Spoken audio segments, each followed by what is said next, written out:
Hello students, welcome back to my channel. Today we are going to discuss the topic kinds of pronouns. I have already discussed what is a pronoun in my previous video. Now let's have a recap of what is pronoun. Pronoun एक ऐसा word होता है that is used instead of noun. जो हम noun की जगह पे use करते हैं that is called pronoun. For example, if I say Ram is a good boy, Ram is an intelligent boy, Ram lives next door to me. So here I am using the word Ram again and again. So it seems very boring and awkward in English grammar. So instead of using the word Ram, I can use the word he. Means मैं एक pronoun use कर सकती हूँ राम की जगह पे. सो एक boy के लिए हम एक प्रोनाउन यूज़ कर सकते हैं ही, गर्ल के लिए हम प्रोनाउन यूज़ कर सकते हैं शी, किसी थिंग के लिए हम प्रोनाउन यूज़ कर सकते हैं it. So these are called pronouns. Now let's discuss kinds of pronouns. Today we will discuss 8 kinds of pronouns. The first kind of pronoun is personal pronoun. A pronoun which is used instead of the name of a person. It's very simple कि एक ऐसा pronoun जो किसी person की जगह पे use किया जाता है, एक person के नाम की जगह पे यूज़ किया जाएगा, that is called personal pronoun. अब यहाँ पर 3 टाइप्स के मिलेंगे आपको pronoun. First person pronoun, second person pronoun and third person pronoun. The first person pronoun is I, my, mine, we, our, ours, us.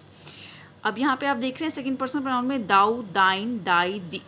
ये प्रोनाउन इन words को हम archaic words बोलते हैं. Means they are not use nowadays. आजकल इन words को use नहीं किया जाता है, ये ओल्ड इंग्लिश में आते हैं.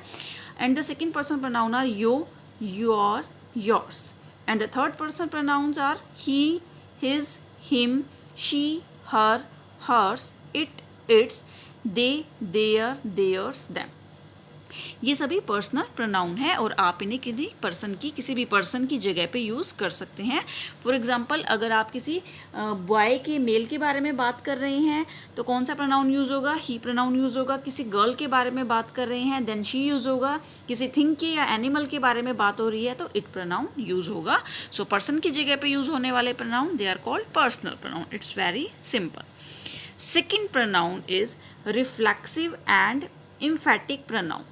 अब यहाँ पे हम एक डिफरेंस भी देखेंगे रिफ्लेक्सिव और एम्फेटिक प्रोनाउन के बीच में. What is the difference? The difference is when self is added to my, your, him, her, it. Means जब हम इन वर्ड्स के साथ, इन प्रोनाउन के साथ माई, योर, हिम, हर और इट, इसके साथ तो अगर हम सेल्फ ऐड कर देते हैं एंड आवर, यूअर, देम, इनके साथ अगर सेल्व्स ऐड हो जाता है. सेल्फ क्या है? सिंगुलर है. एंड सेल्व्स क्या है? प्लूरल के लिए यूज होता है. तब हमें क्या मिलता है? We get compound personal pronoun. Compound means जो दो से मिलकर बना है, that is called compound personal pronoun. Where the action done by the subject turns back upon the subject. इसका मीनिंग क्या है?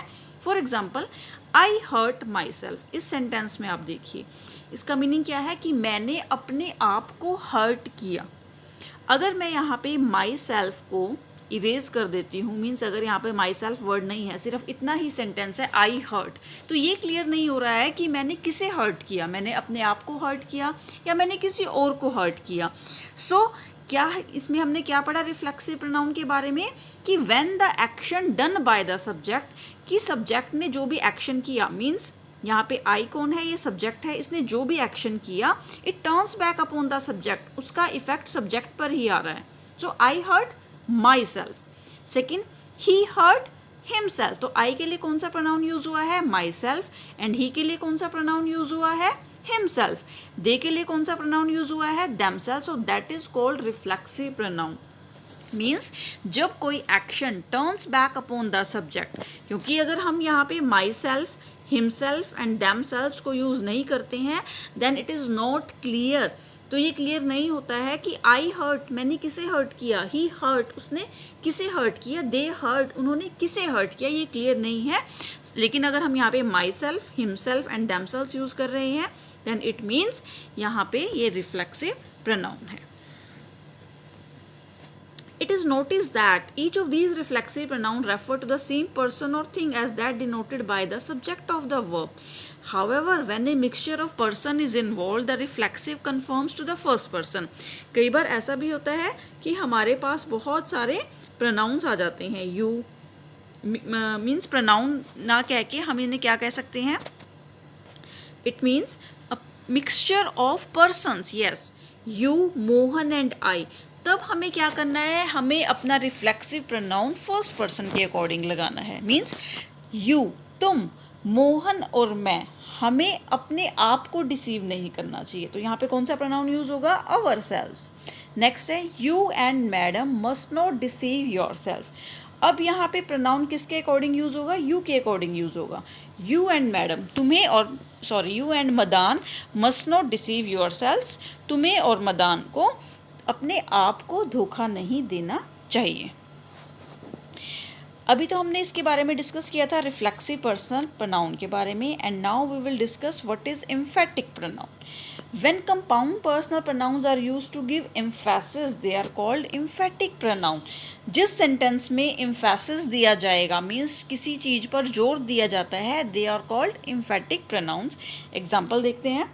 I myself will do it. मैं खुद ये काम करूँगा. मीन्स अगर हम इस सेंटेंस में माई सेल्फ को हाइड कर देते हैं, माई सेल्फ वर्ड यूज़ नहीं कर रहे हैं, तब भी ये क्लियर है आई विल डू इट कि मैं ये काम करूँगा. लेकिन यहाँ पे माई सेल्फ इसलिए ऐड किया गया है एम्फेसिस देने के लिए कि मैं खुद ही ये काम करूँगा. अगर हम माई सेल्फ यूज़ नहीं करते हैं तब भी ये क्लियर है कि आई विल डू इट, मैं ये काम करूँगा. लेकिन जब माई सेल्फ का यूज़ किया जा रहा है, एम्फेटिक प्रोनाउन का यूज़ किया जा रहा है, तो ये किस लिए यूज़ किया जा रहा है? टू गिव मोर एम्फेसिस कि मैं ही ये काम करूँगा. Next is you your self can best explain कि तुम खुद ये बहुत अब इस सेंटेंस में अगर हम योर सेल्फ को हाइड कर देते हैं, योर सेल्फ वर्ड यूज़ नहीं करते हैं, तब भी ये सेंटेंस क्लियर है. यू कैन बेस्ट एक्सप्लेन, तुम बहुत अच्छा एक्सप्लेन कर सकते हो. लेकिन योर सेल्फ वर्ड को हाइड करने से ये सेंटेंस क्लियर है. और अगर हम योर सेल्फ यूज़ कर रहे हैं देन इट मीन्स यहाँ पे एम्फेसिस दिया गया है कि तुम खुद ही बहुत अच्छा एक्सप्लेन कर सकते हो. Next, they themselves admitted their guilt. उन्होंने खुद ही अपनी गलती को मान लिया. मीन्स एम्फेसिस दिया गया है, सब्जेक्ट के ऊपर यहाँ पे एम्फेसिस दिया गया है. So that is called emphatic pronoun. Next is demonstrative pronoun. The pronouns which are used to point out the object to which they refer to. Means जब किसी चीज़ की तरफ इशारा किया जाता है, किसी पर्सन या थिंग की तरफ, that is called demonstrative pronoun. And there are 4 demonstrative pronoun. कौन कौन से डेमोन्स्ट्रेटिव प्रोनाउन है? This, that, these and those. There are 4 demonstrative pronoun. This is a present from my uncle. यहाँ पे एक डेमोन्स्ट्रेशन किया गया है, इशारा किया गया है कि यही वो प्रेजेंट है जो मेरे अंकल ने दिया है, उसकी तरफ इशारा करके this. And that is the fort of Allahabad. ये वह इलाहाबाद का फोर्ट है.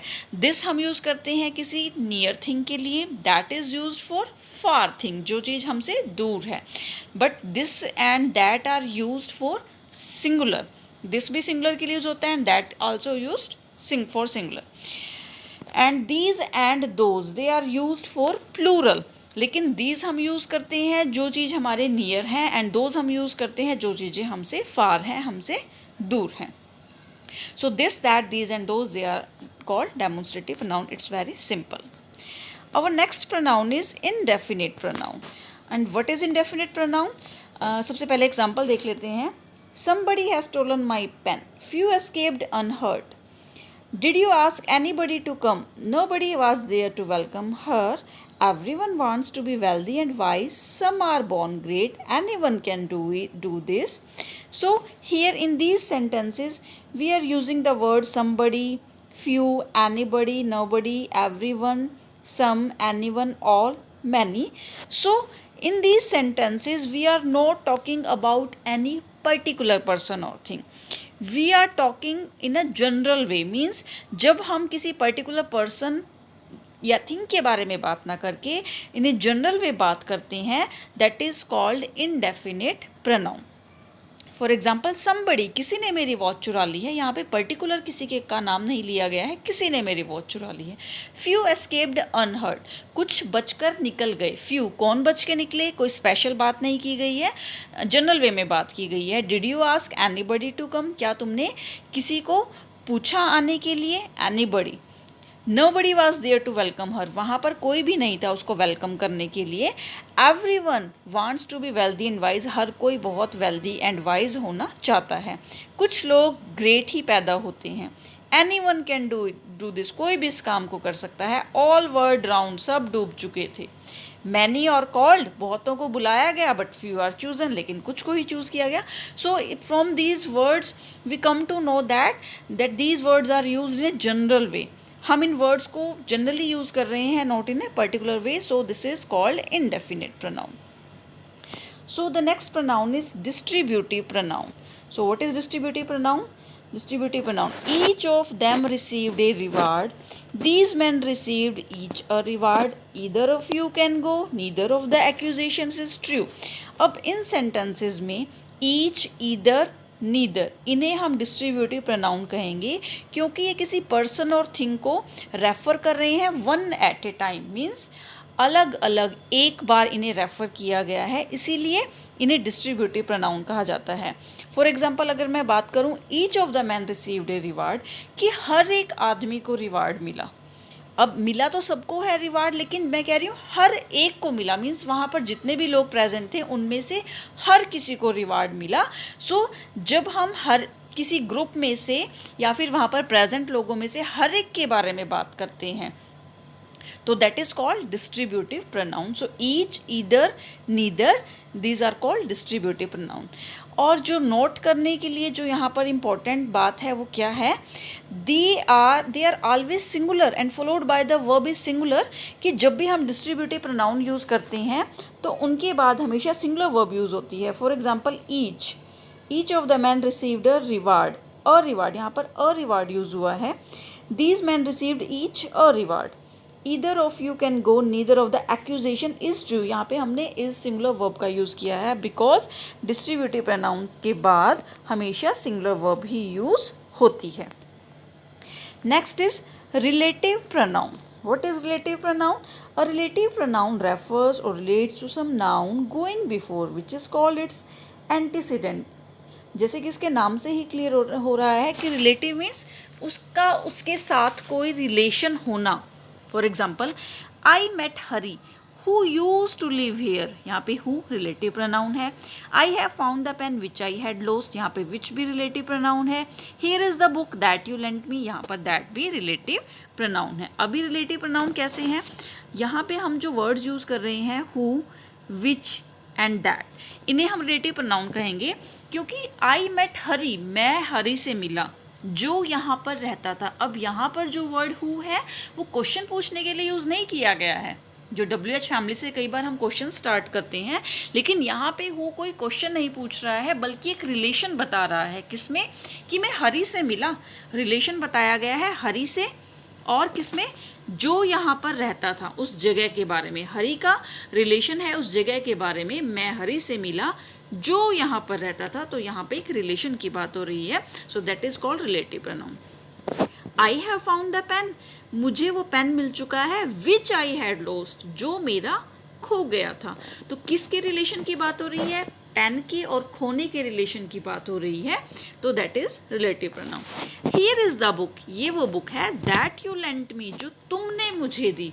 कौन सी बुक की बात हो रही है? जो तुमने मुझे दी, तो यहाँ पे भी रिलेशन की बात हो रही है, that is called relative pronoun. Our next pronoun is interrogative pronoun. These pronoun are used for asking question. It's very simple कि जो pronoun questions पूछने के लिए use की जाते हैं, that is called interrogative pronoun. For example, whose, what, which, whom, who. यहाँ पे ये pronouns क्वेश्चन पूछने के लिए यूज़ किए जा रहे हैं। whose book is this, ये बुक किसकी है। what will all the neighbors say, सभी नेबर्स, सभी पड़ोसी क्या कहेंगे। which do you prefer, तुम क्या पसंद करते हो, टी और coffee. whom do you want to meet, तुम किससे मिलना चाहते हो। who is that man, वो आदमी कौन है। And There is an important note for you. Interrogative pronouns can also be used in asking indirect questions. Interrogative pronouns को हम indirectly questions पूछने के लिए भी use कर सकते हैं. How? Consider the following example. I asked who was speaking. मैंने पूछा कौन बोल रहा था. अब यहाँ पर who को starting में use नहीं किया गया है, एज ए सब्जेक्ट यूज़ नहीं किया गया है सेंटेंस में. फॉर एग्जाम्पल हम ऐसे भी कह सकते हैं हु वाज स्पीकिंग, कौन बोल रहा था, लेकिन इसको इनडायरेक्टली पूछा गया है इस क्वेश्चन को कि मैंने पूछा हु वाज स्पीकिंग, और यहाँ पे हमें इंटरोगेशन के साइन की भी नीड नहीं है. Tell me what you have done, मुझे बताओ तुमने क्या किया है. यहाँ पे भी एक इनडायरेक्टली क्वेश्चन पूछा गया है क्योंकि यहाँ पे वर्ड को इन द स्टार्टिंग यूज़ नहीं किया गया है. से which you would like best, तुम बताओ कि तुम किसे ज़्यादा पसंद करोगे. तो यहाँ पर भी विच प्रोनाउन को इनडायरेक्टली यूज़ किया गया है. So students, we have discussed kinds of pronoun in detail. We discussed personal pronoun and reflexive and emphatic pronoun, demonstrative pronoun, indefinite pronoun, distributive pronoun, relative pronoun and interrogative pronoun. So students, we have discussed all the pronouns, and I hope you have liked the video. And if you have liked the video, press the hit button and press the bell icon and subscribe my